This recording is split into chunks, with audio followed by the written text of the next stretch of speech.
राधे राधे दोस्तों, स्वागत है आपका हमारे चैनल पर।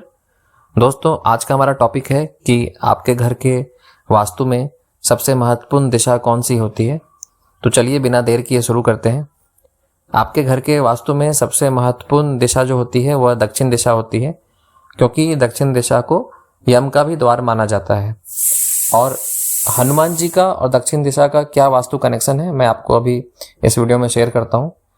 दक्षिण दिशा को वास्तु में, जैसा कि मैंने बताया, सबसे शक्तिशाली माना गया है और ऐसा कहा जाता है कि इस दिशा की रक्षा स्वयं हनुमान जी करते हैं। तो अगर दक्षिण दिशा में वास्तु दोष हो जाए तो घर में डर, अस्थिरता, प्रेत बाधा, आर्थिक हानि, बीमारी, आपस में झगड़े, ये सब आम बातें होती हैं। तो लेकिन यह दिशा अगर संतुलित हो जाए तो घर में स्थिरता, सुरक्षा और साहस बढ़ती है। साथ ही आपके घर में जो कोई भी व्यक्ति बीमार है तो वह बीमारी भी ठीक होती है। और इस संतुलन को बनाए रखते हैं सिर्फ और सिर्फ श्री संकट मोचन हनुमान जी। हनुमान जी को दक्षिण दिशा का दिशा पालक देवता भी कहा गया है। जैसे कि हर दिशा का एक रक्षक होता है। पूर्व में इंद्रदेव, उत्तर में कुबेर, पश्चिम में वरुण, वैसे ही दक्षिण दिशा के रक्षक होते हैं बजरंगबली, महावीर हनुमान। आपको दक्षिण दिशा में जो हनुमान जी से रिलेटेड चीज़ें करनी हैं वो मैं आपको बताने जा रहा हूँ। हनुमान जी का संबंध अग्नि तत्व से है और दक्षिण दिशा भी अग्नि से प्रभावित होती है। इसलिए जब घर की दक्षिण दिशा में हनुमान जी की उपस्थिति होती है तो सारी नकारात्मक ऊर्जा और सारी नकारात्मकता जलकर नष्ट, आपके देखेंगे कि नष्ट हो रही हैं। शनिदेव स्वयं भी हनुमान जी के भक्त हैं और शनिदेव भी कहें कि जब भी हनुमान जी की जो कोई पूजा करता है तो शनि के भी प्रभाव उसको नहीं मिलते हैं। तो हनुमान जी कहीं ना कहीं दक्षिण और साथ ही शनिदेव जो पश्चिम के कारक हैं उनके भी रक्षक माने जाते हैं। दक्षिण दिशा में अगर आप भारी या फिर बंद और कोई स्थिर वस्तु रखते हैं तो उसको शुभ माना जाता है।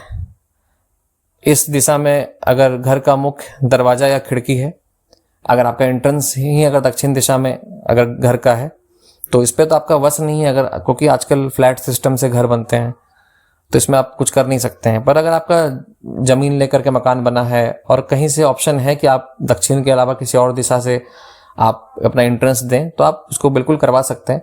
पर अगर कोई ऑप्शन नहीं है तो आपके अपने घर के प्रवेश द्वार पे पंचमुखी हनुमान जी का फोटो रखना है। अगर आपका घर दक्षिण दिशा से शुरू हो रहा है तो मतलब आपका घर जो है वो दक्षिण की तरफ अगर देख रहा है तो कुछ लोग दक्षिण दिशा में अंधेरा कर देते हैं या फिर टूटी फूटी वस्तु रखते हैं। पर ऐसा करने से दोष और बाधा जरूर उत्पन्न होता है और घर में अशांति छाती है। आप दक्षिण दिशा पे हनुमान जी की पंचमुखी तस्वीर लगाएं। आप चाहें तो आप वैसी तस्वीर भी लगा सकते हैं जिसमें हनुमान जी गदा लेके खड़े हैं या फिर वो उड़ते हुए लंका जा रहे हैं। आप अपने छत पे, जो आपका छत का जो साउथ डायरेक्शन है, नॉर्थ ईस्ट में तो लाल ध्वजा फहराना शुभ भी होता है केतु के दृष्टिकोण से भी, पर घर के साउथ में अगर आप लाल झंडा फहराते हैं अपने घर के साउथ डायरेक्शन में तो यह शनि, यम और राहु की नकारात्मक ऊर्जा को दूर करता है। आप अपने घर में हनुमान चालीसा का पाठ करें और अपने घर के दक्षिण दिशा में शनिवार के दिन सरसों तेल का दीपक जलाएं। अगर उस कमरे में हनुमान जी की तस्वीर है तो तस्वीर के सामने जलाएं। और सबसे इम्पॉर्टेंट है कि आप प्रतिदिन दक्षिण दिशा में गंगा जल का छिड़काव करें। साथ ही जैसा मैंने शुरू में बताया कि मुख्य द्वार पे हनुमान जी की या 3 तरीके की तस्वीर आप लगाएं।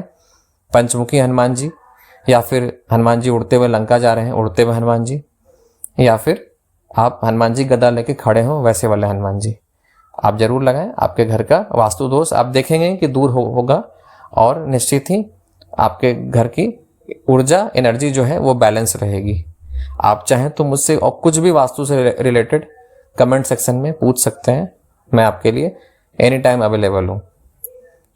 मुझे लगता है कि आपको यह वीडियो अच्छा लगा होगा, और अच्छा लगा होगा तो आप जरूर इसके बारे में कुछ फीडबैक दीजिएगा। राधे राधे, जय सिया राम।